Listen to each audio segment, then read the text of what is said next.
മുഖ്യമന്ത്രി അരവിന്ദ് കെജ്രിവാൾ ജയിലിൽ തന്നെ തുടരും. ദില്ലി ഹൈക്കോടതി ഇന്ന് വിധി പറഞ്ഞിരിക്കുകയാണ്. ദില്ലി മദ്യനയ അഴിമതി കേസിൽ CBI അറസ്റ്റ് ചോദ്യം ചെയ്തും ജാമ്യം തേടിയും നൽകിയ ഹർജികളിലാണ് ഇന്ന് വിധി പറഞ്ഞിരിക്കുന്നത്. ജസ്റ്റിസ് നിൻ ബൻസാൽ കൃഷ്ണയാണ് വിധി പ്രസ്താവിച്ചത്. കരുതൽ അറസ്റ്റാണ് CBI നടത്തിയതെന്ന് ആയിരുന്നു അരവിന്ദ് കെജ്രിവാളിന്റെ അഭിഭാഷകൻ അഭിഷേക് മനു സിംഗ്വി വാദിച്ചത്. CBIക്ക് അരവിന്ദ് കെജ്രിവാളിനെ കസ്റ്റഡിയിൽ സൂക്ഷിക്കണമാവശ്യമായ തെളിവുകൾ ഇല്ല, ജയിലിൽ കഴിയുന്നത് ഉറപ്പാക്കാൻ വേണ്ടിയാണ് CBIയുടെ അറസ്റ്റ് എന്നായിരുന്നു അരവിന്ദ് കെജ്രിവാളിന്റെ വാദം. ജൂൺ 20-നാണ് CBI രജിസ്റ്റർ ചെയ്ത കേസിലെ അറസ്റ്റ്. CBI രജിസ്റ്റർ ചെയ്ത കേസിലും ജാമ്യം നേടിയാൽ അരവിന്ദ് കെജ്രിവാളിന് തീഹാർ ജയിലിൽ നിന്ന് പുറത്തിറങ്ങാൻ സാധിക്കുമായിരുന്നു.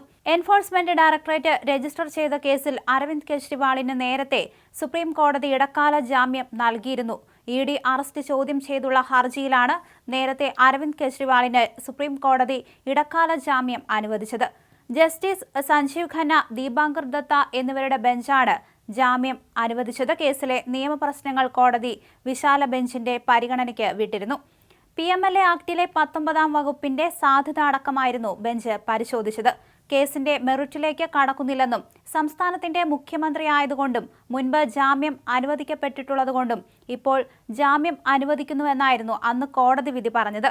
എന്നാൽ CBI രജിസ്റ്റർ ചെയ്ത കേസിൽ കസ്റ്റഡിയിലായതിനാൽ കെജ്രിവാളിന് ജയിലിൽ നിന്ന് പുറത്തിറങ്ങാൻ കഴിഞ്ഞിരുന്നില്ല. മാർച്ച് 21-നാണ് ഡൽഹി മദ്യനയ അഴിമതി കേസുമായി ബന്ധപ്പെട്ട് അരവിന്ദ് കെജ്രിവാളിനെ ED അറസ്റ്റ് ചെയ്തത്. പിന്നീട് സുപ്രീം കോടതിയിൽ നിന്ന് 21 ദിവസത്തേക്ക് ഇടക്കാല ജാമ്യം അനുവദിച്ചിരുന്നു. കെജ്രിവാളിന് ജാമ്യം നൽകരുതെന്ന EDയുടെ വാദത്തിനേറ്റ തിരിച്ചടിയായിരുന്നു കോടതിയുടെ വിധി.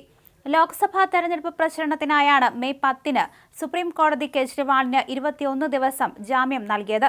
ജാമ്യ കാലാവധി അവസാനിച്ച് ജൂൺ 2-ന് അദ്ദേഹം ജയിലിലേക്ക് മടങ്ങിയിരുന്നു. എന്തായാലും ഇപ്പോൾ വീണ്ടും അദ്ദേഹത്തിന്റെ ഹർജി തള്ളിയിരിക്കുകയാണ്. അരവിന്ദ് കെജ്രിവാൾ ജയിലിൽ തന്നെ തുടരും.